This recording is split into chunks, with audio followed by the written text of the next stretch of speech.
Hello and welcome to the latest from Hearts Standard. My name is Joel Sked, and on this occasion, I am joined by James Kearney. How's it going, James? Yeah, not too bad. Not too bad. Although I have had to just sit through Sunday's game again, which I'm sure we'll go on to talk about extensively over the next half hour or so. But yeah, I've had better mornings. I'll be honest. Yeah, I was going to say that is the crux of this conversation is Mm. yesterday's disappointment, which is sorry, I'm in the middle of tweeting and. Shocking. Can't multitask. This is terrible. This is terrible audio. 2 seconds. But, There we go. Joe, this is poor decision making, as I'm sure we'll go on to discuss. It's poor decision making, but at the same time, it's necessary because I was just retweeting this video so more people can see it. Yeah, we are here to discuss Heart of Midlothian's 2-0 defeat in the Scottish Cup semi-final to Rangers, and yeah, just that. Yes, a sobering 20-25 minutes. Whereas if it was talking about success, no doubt we would maybe go for another. But that is not the case as Hearts failed to beat Rangers at Hampden Park once more. And I believe that since winning the Scottish Cup in 2012, that's now 5 semi-final defeats and 4 final defeats since then. Yeah, disappointing. But of course, before we get into the weeds, into the nitty gritty, I do need to read a message from our sponsor, which are, of course, or they are, Viessmann, renowned for their exceptional German engineering, is a leader in the boiler industry worldwide. They've now partnered with Scotland's own award-winning installation team, MPH Boilers, for a collaboration that's a match made in Scotland. When it comes to heating, Viessmann boilers stand out with efficiency and reliability thanks to advanced technology. And with the local expertise of MPH Boilers, you're guaranteed top-tier installation and service. Together, they're offering an unbeatable deal, a free internet controller with every Viessmann boiler, making it effortless to control your heating. Plus, they're throwing in the first year's service for free, ensuring your peace of mind. If you've been thinking about upgrading your boiler, there's never been a better opportunity. With Viessmann's world-class engineering and MPH Boilers award-winning service, your home heating is in the best hands. Viessmann and MPH Boilers. It's a match made in Scotland. Don't wait until it's too cold. Check them out today and step into a warmer, more efficient home. I'm going to miss out for the next 2 weeks. So, James, you watched the game back today. Before we get into a running order and before I look at the comments on YouTube, what was your what was a big takeaway from your second viewing? To be honest, the second time round, and this is probably something that I'm sure plenty of fans might have noticed the first time round, particularly if you're watching on telly at home. But I mean, the one thing that really jumped out to me was that game was there for the taking. You know, Rangers were not very good that day, and Hearts did. They didn't have chances in terms of shots on goal, but they had plenty of chances to make chances, and too many attacking moves just fell down because somebody made a bad decision. So I think that, yeah, it's a really frustrating one. I mean, it's a far better performance than the League Cup semi, for instance, where the Hearts didn't really lay a glove on Rangers, and that was, that was a very dispiriting, just kind of meekly bowing out the League Cup. This one, it was better, but obviously there's still some very legitimate concerns because, like I say, the Rangers weren't good and Hearts did have chances and they just didn't take them. And, I think that on another day, Hearts win that game maybe even, I think that I've written an analysis piece that's going to go up on the site tomorrow, and I've been kind of focusing on the spell in between, it's basically the majority of the game, I suppose, like in between the first and second Rangers goals. And I counted, I think, 6 opportunities where, with just a little bit more self-awareness and a little bit more understanding of, getting the head up and looking around, could have been goals. Easily could have been goals. And yet, every single time the wrong decision was taken. Sometimes multiple times in the same move. So we will, of course, come on to talk about the attacking frustrations, because we have got a couple of images that will flash on the screen, and kind of which I think it was basically one move which paints the picture or epitomizes those attacking frustrations, which we'll get to. But I just want to stay on before we get into like kind of the team selection, what went wrong, where went wrong. Just want to stick on the subject of being a missed opportunity. The Rangers were there for the taking. I wrote an opinion piece on the site today, just looking at Lawrence Shankland's comments in the build-up. He said he didn't want to go to Hampden again and come off the pitch with regret. It's a completely different situation to the previous trip to Hampden, but the end result, is still the same. It's disappointment, frustration, but ultimately regret, because, like I said, Rangers were there for the taking. Liam is again spot on here. This weekend is why Hearts and Aberdeen will always be the bridesmaid. We never take our chance. We never kick Old Firm when they're down. Just perennial losers when it comes to these games. And you can't disagree with that. You look at what you need to happen to beat Celtic or Rangers, especially at Hampden when it's a semi-final or final. There's various different elements to it, like a brilliant goalkeeping performance, a brilliant organisational tactical display, a bit of luck, a referee, just a sound referee, like Hearts got in the 2012 Scottish Cup semi-final. But also, probably the main thing is you need one of the Old Firm. If you play the Old Firm, you need them to have an off day. And you look over the weekend, both Celtic and Rangers had an off day. They weren't at their best, so they were poor enough where if Hearts were, like for example, in Hearts' instance, Rangers were poor enough that if Hearts played really well or better than they did yesterday, then they win. I think that's what it boils down to. And it's frustrating that when that opportunity presents itself, that the team the team are found wanting at both ends. Like Graham says, everything I hope at the start never happened. Really slow start, such a poor goal to lose, lack of quality in the final third. And just what Liam said in terms of more the mentality side of thing, club just happy to be there. Trips to Hampden seen as a success. Rangers and Celtic go there knowing they can't lose. They do everything to win. We're day trippers just happy to be involved in.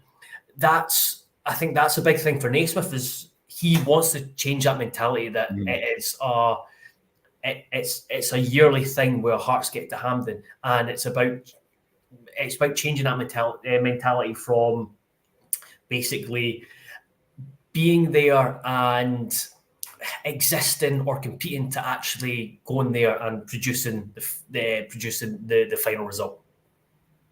No, yeah, exactly. I mean, that is. I mean, to be fair to Naismith, I don't think that he doesn't strike me as the kind of character who would go to Hampden just being like, "Oh, this is great. We're going to have a great day out," and just if we get beat, we get beat. Fine. He doesn't strike me as that type. I don't think he was like that as a player. I don't think he's like that as a manager.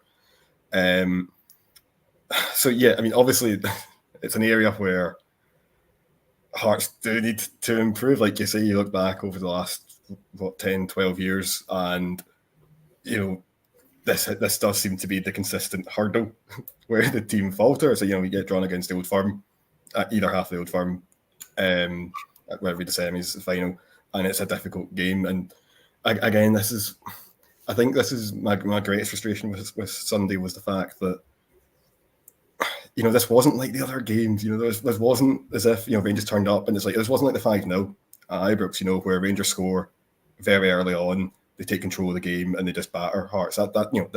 Yes, they scored early on, but it wasn't a complete performance by any means. There were problems with Rangers' play all over the park, I would argue, as well. And I don't think that. Again, it's just the one thing that comes to mind is just missed opportunity. Just a massive missed opportunity. Because, like you say, you need certain things to go your way, but probably the biggest thing you need to go your way when you're playing Old Firm at Hampden is you need them to have an off day, and Rangers did have an off day.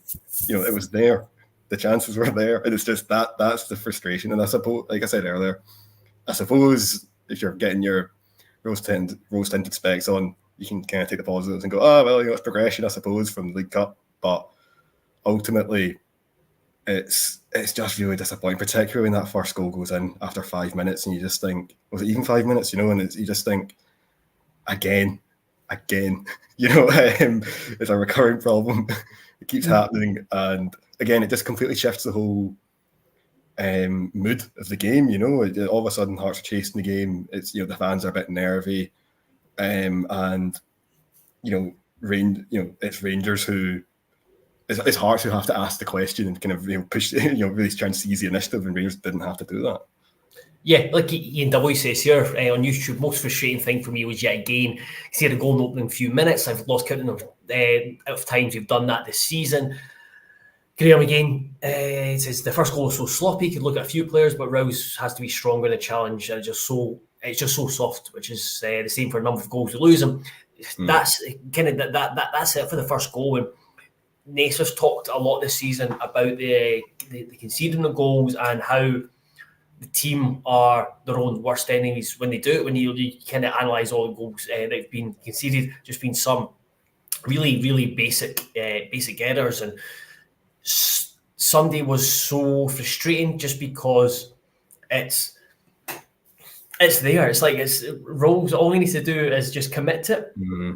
He just needs to be assertive and just go, just put his foot through it. And again, that's said a couple of times with you or to you that can kind of tell early on what kind of game Rolls is going to have to see how going by like in his first touch or his first involvement with how aggressive he is with dealing with an opponent. So straight away you're on the back foot, and I do think that had a knock-on effect with the team's confidence, the team's performance, because it took a long time it felt like it took a long time for the team to build into the game and actually kind of cause Rangers some problems. I know we'll come on to look at that shortly when did cause problems, but I just set the team back a fair bit.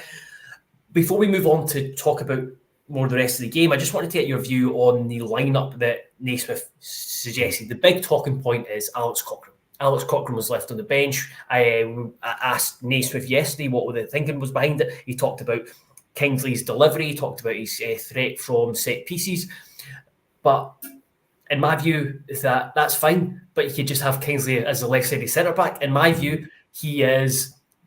I know people might shout and say Kent, but I think Kingsley's probably been the most consistent centre-back this season. Certainly between the two of them being excellent together, especially if you're playing a back four, they're the two you play together. I think you've got a nice balance there.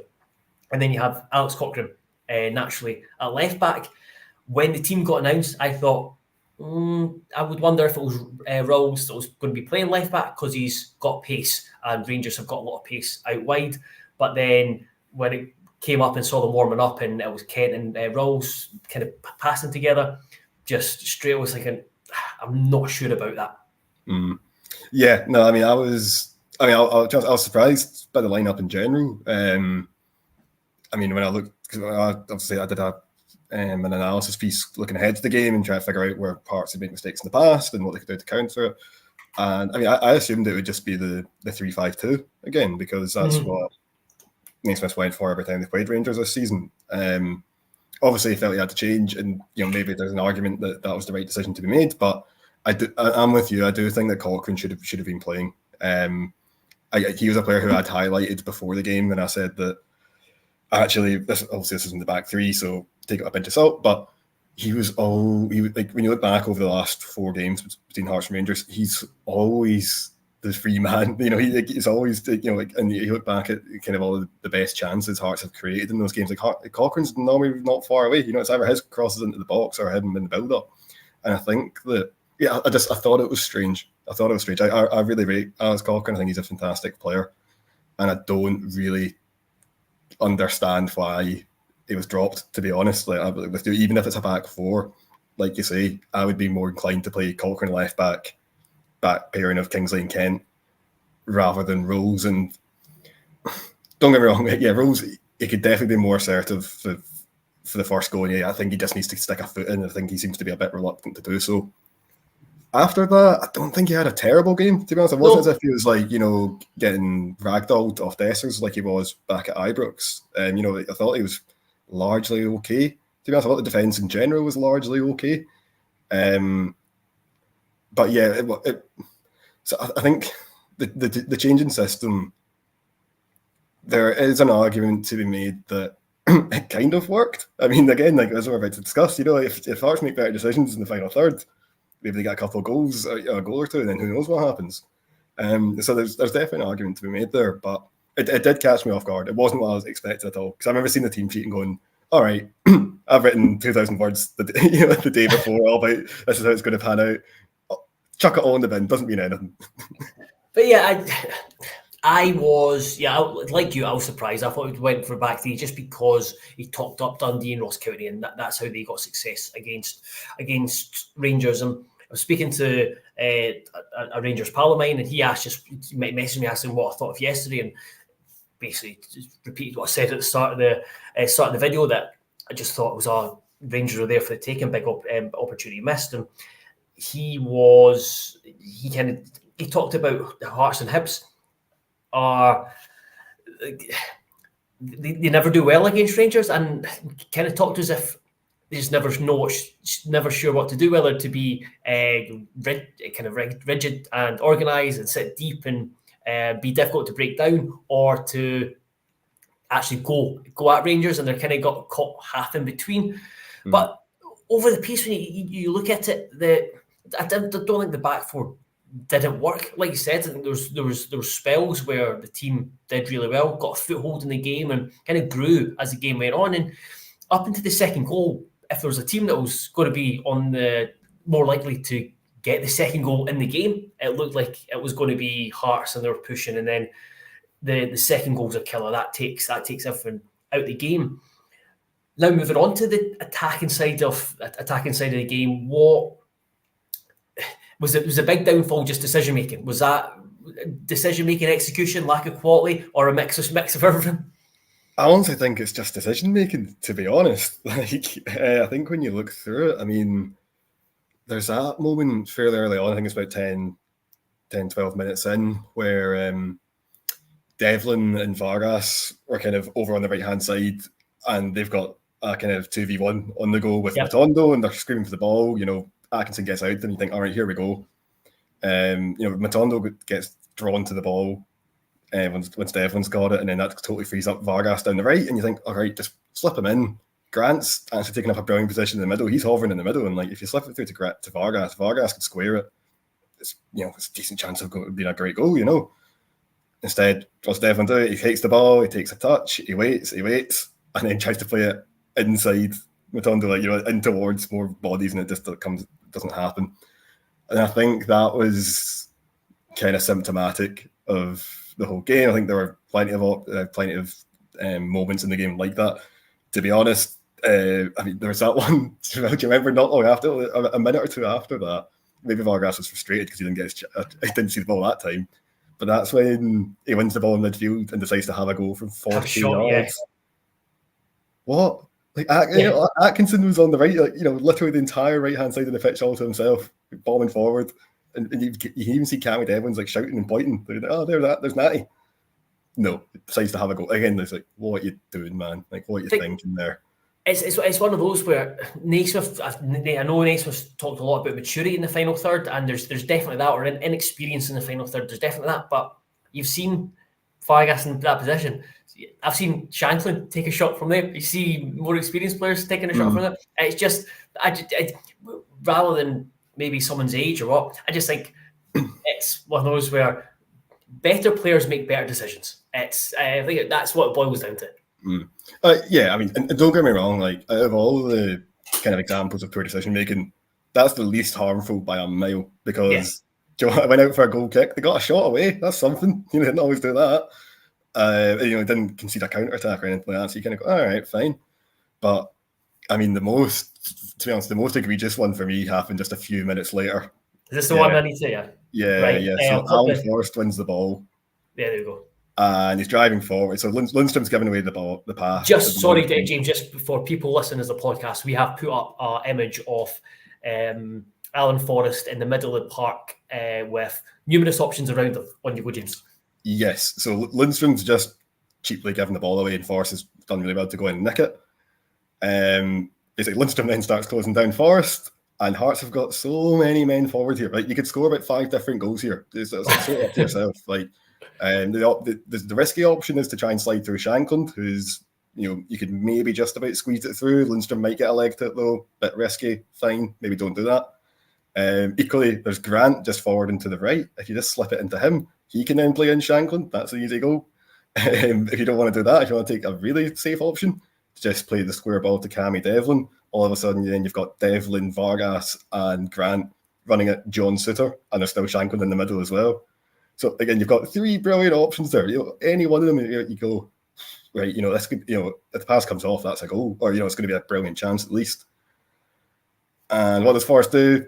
He runs. He goes in a wee dribble, and he just keeps running with the ball. And it's just little things like that where, again, it's just, I feel like he's playing with his head down at times, and I think the other team are guilty of that as well. Sorry, I'll put up the one of entering the box. Sorry. Yeah, so he keeps running with the ball, and he makes it into the box. And to be fair, he does quite well to do that. Fair play. Like, he's carried the ball well. But even then, at that stage, when he's in, again, he's still kind of playing with the head down. He's through on. At that point, he could probably have a goal. To be honest, if he wants to have a shot, he could do that. Fair enough, there's a lot of bodies around him. Maybe he's not quite on balance. That's fine. But if you look at the cutback, Shankland's screaming for it. Obviously, Shankland wants it, and if you can cut it back to Shankland, do that. He's a very, very good goal scorer. But then even if, the pass is a bit behind Shankland or is a bit too much on it, you've got Vargas falling in at the back post, and you've got Grant following in as well. Again, there's about 2 or 3 different goals you could score there. Take your pick. You play it to Shankland, he touches it on. Does Shankland just have a shot? You just play it straight out to Grant, and he plays it to Vargas. Does Vargas just get it? Take your pick. Again, and again, even after that, again, we don't have a picture for this one. Obviously, Forrest keeps going, and he gets this angle where it's a really tight angle. Unless it's an absolutely brilliant shot, you're not beating Butland from there. And again, if you watch Vargas, he's unmarked at the back post. And again, don't get me wrong, I'm not saying it's easy. I'm not saying it's simple. But a wee dink, kind of dinked across the over to the back post, and it's just a goal. But there's no way he's missing. And so again, I think that move, more than any other, really sums up the problem. That was it. It's Hearts did have times where they had men forward, they had the numerical advantage. I mean, there's twice in the second half, a counter-attack, and it was 4v3, and neither breakaway led to a goal. The first one, Grant plays it in behind Shankland, and it's like, oh my god, just play Shankland in, like East Lawrence Shankland. You can play him in for a one-on-one, do that. Instead, he doesn't. And then the other one as well, which was when Barry Mackay wins the ball in midfield. Hearts start charging up the park. He's got Devlin to his left, Shankland to his left, Vargas on his right. There's only 3 Rangers players back. It soon becomes apparent that Vargas is the obvious pass because he's on the outside. There's nobody marking him. Lundstrom has to commit at some point. He does that. Mackay shifts it out to him. Good decision. Well executed. Well done. And then you see Vargas it's a screenshot in my article tomorrow where you see the moment he first takes his first touch of the ball, and you just look, he has to hit it at the back post. He has to get the shot away, and for some reason he just doesn't. He tries to go at it again. He keeps dribbling, and then Lundstrom just shepherds him into the corner, and again it comes to nothing. So again, there were so many chances. But again, it's there wasn't even as if it's he just had to play that one really difficult pass and then they're in. It's no, there were 2, 3 options a lot of the time that he's just play the easy pass to the man possession, and almost every single time whoever was on the ball, whether it was Vargas, whether it was Forrest, whether it was Grant, they just kind of took the wrong option. And it was so I think when you look back at it, I mean, these are all in between the first and second goals, by the way, so that kind of hour or so, maybe a wee bit longer.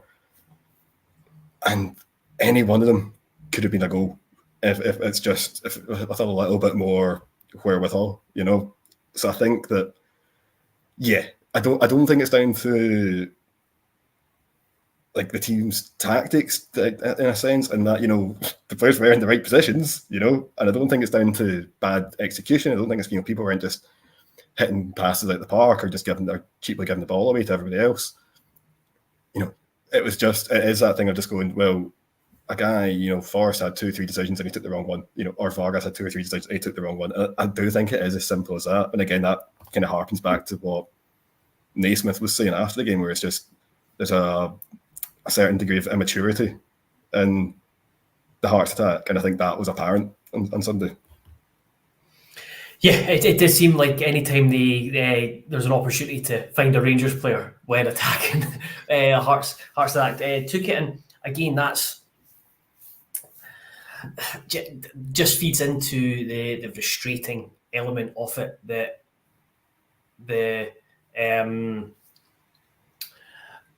fact that the team were there was positives that and they got into the good positions, and it was just that kind of that final ball which was just incredibly frustrating. Again, the stuff like maturity and stuff like that, and I'm not sure how the maturity of Alan Forrest having his head down. I think that's Alan Forrest that needs to. I know he's improved. He's improved a lot this season, but that is something that for the Hearts to make the next step, that it's these moments where Alan Forrest starts to lift his head up and finds a teammate, picks out the right option, and I definitely. Again, not to I don't mean to go in too-footed on Alan Forrest, but again, it's stuff we've been saying all season, isn't it? The fact that he then, great dribbling the ball, great at carrying the ball, doesn't always get his head up, the final ball's lacking. And again,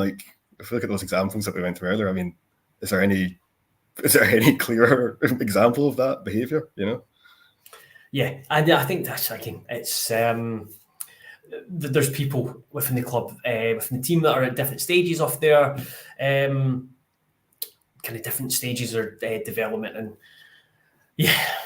we'll move on to talking about is there any specific individuals that you think's worthy of a mention? I think we've kind of covered most of them within the different discussions. I know it's interesting.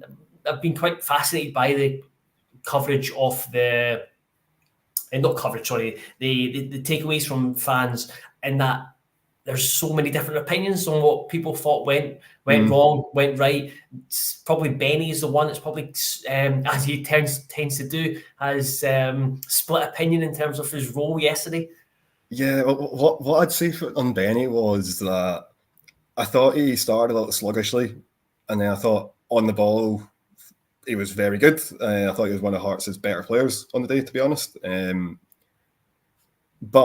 and there's a rather sizable but, the second goal.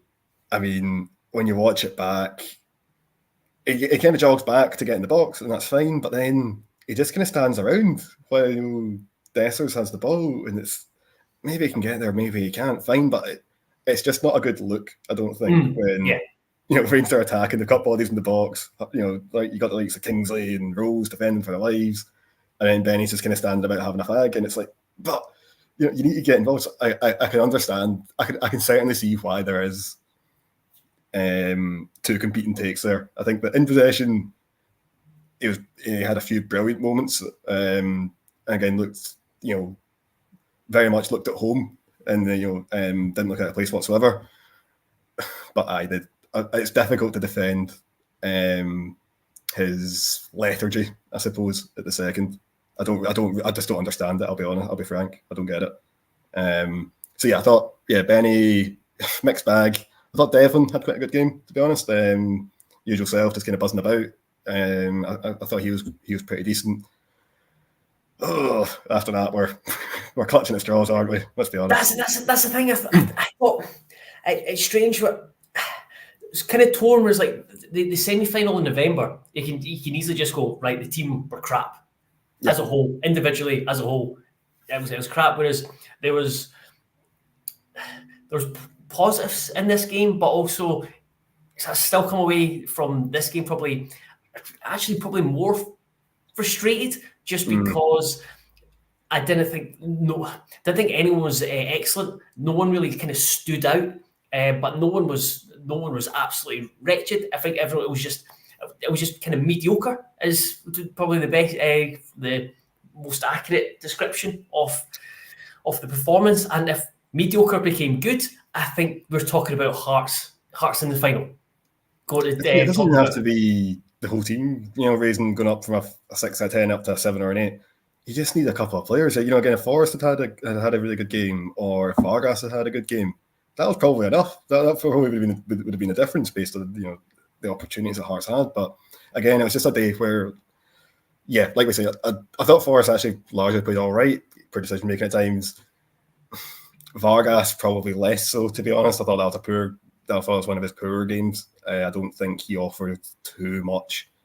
And then the opportunities he did have,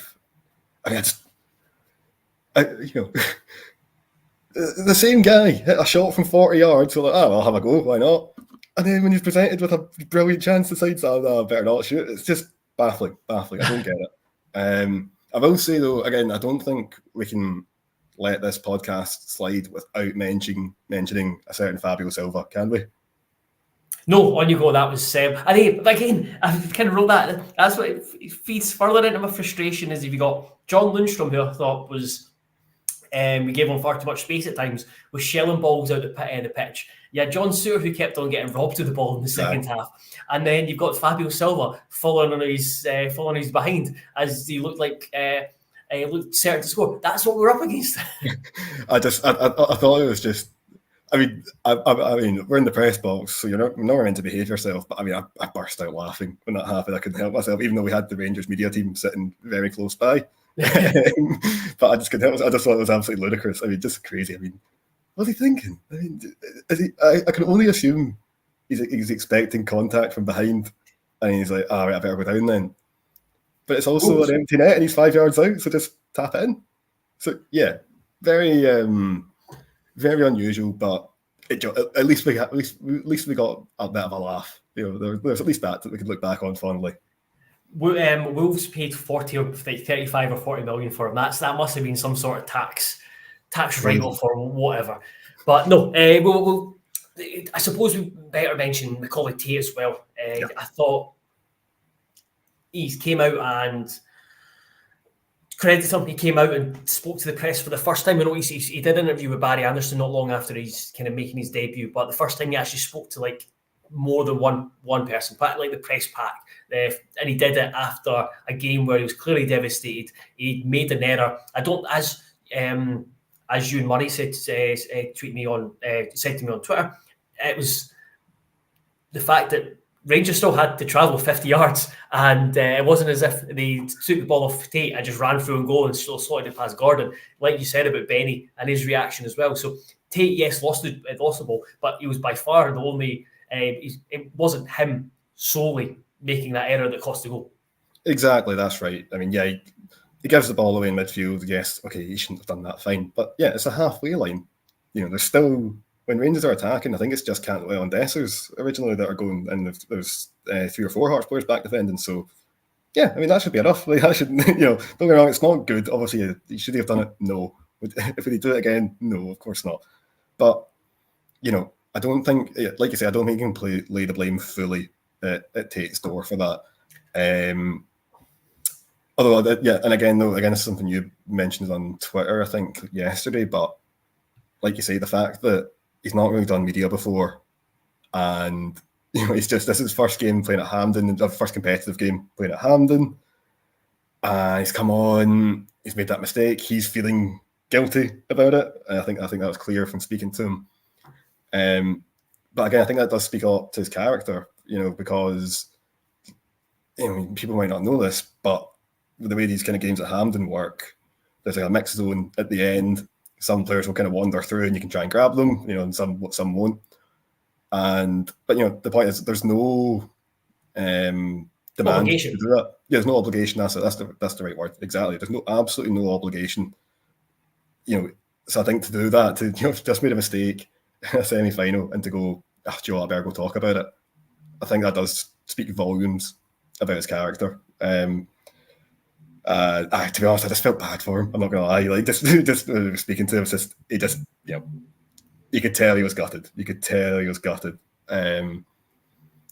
So yeah, that was a shame, but it was also nice as well to see those photos of Shankland at the full-time whistle kind of comforting him, because again, it's something I didn't really notice at the game at the time, but when you see the pictures after the full-time whistle, like Tate's taking it pretty hard, you can tell he's upset, and just nice to see Shankland kind of sticking his arm around him and try to buck him up, because that was his first Hampden appearance. It won't be the last.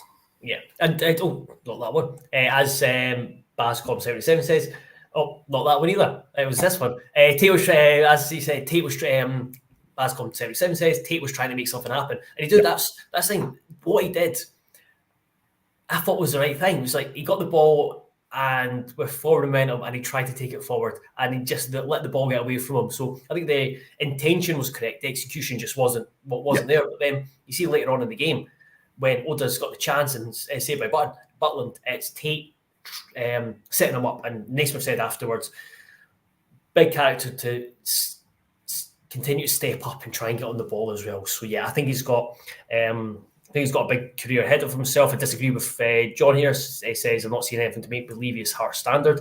I think he's shown in flashes and glimpses off the bench. He's a very intelligent player, and I think he will be a big player for Hearts in the years to come. Before we kind of finish up, Rangers fan asks, how do you guys feel about Naismith's comment about lack of mentality in the Rangers teams over the years getting over the line? Why give the opposition opportunity to bite back? The only thing I would say on that is I didn't feel like Rangers played in a manner or approached in a manner that suggested they were wanting to shove Naismith's coats back down his throat. I thought Rangers were poor.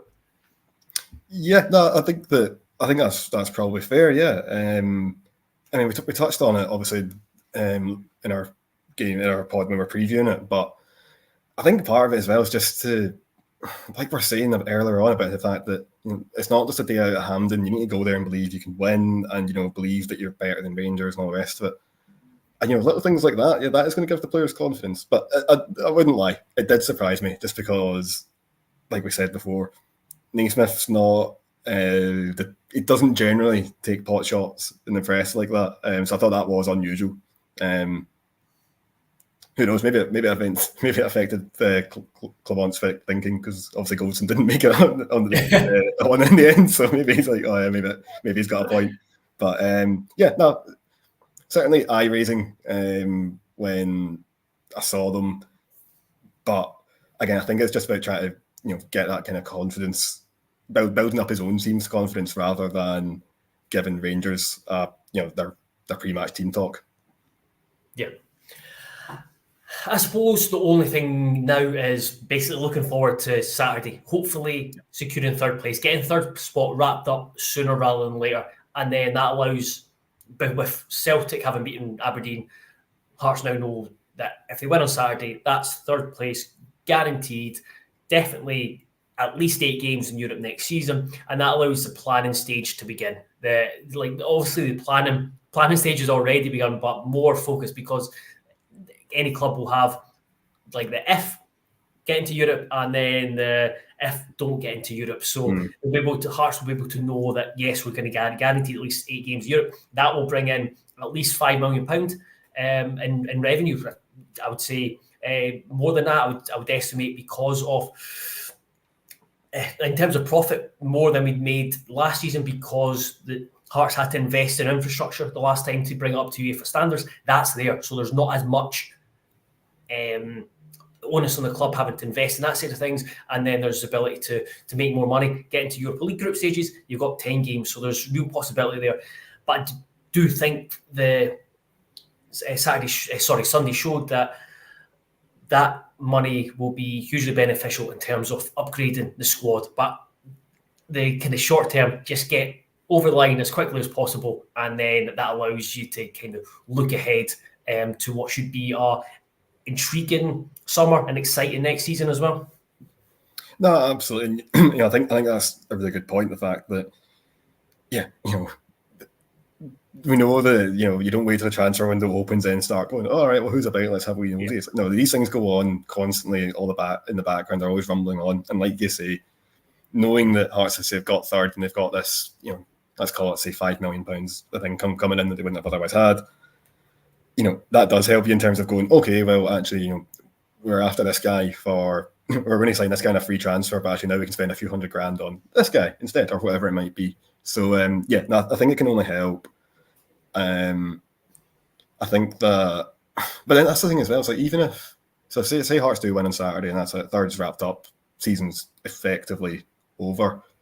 I'd still like to think that Naismith will kind of keep the team pushing and try and just maybe just get finish on as high points tally as possible. Maybe experiment tactically with a few things, because that's the other thing as well. If you do, the sooner Hearts get third wrapped up, the sooner that the remaining games become essentially meaningless.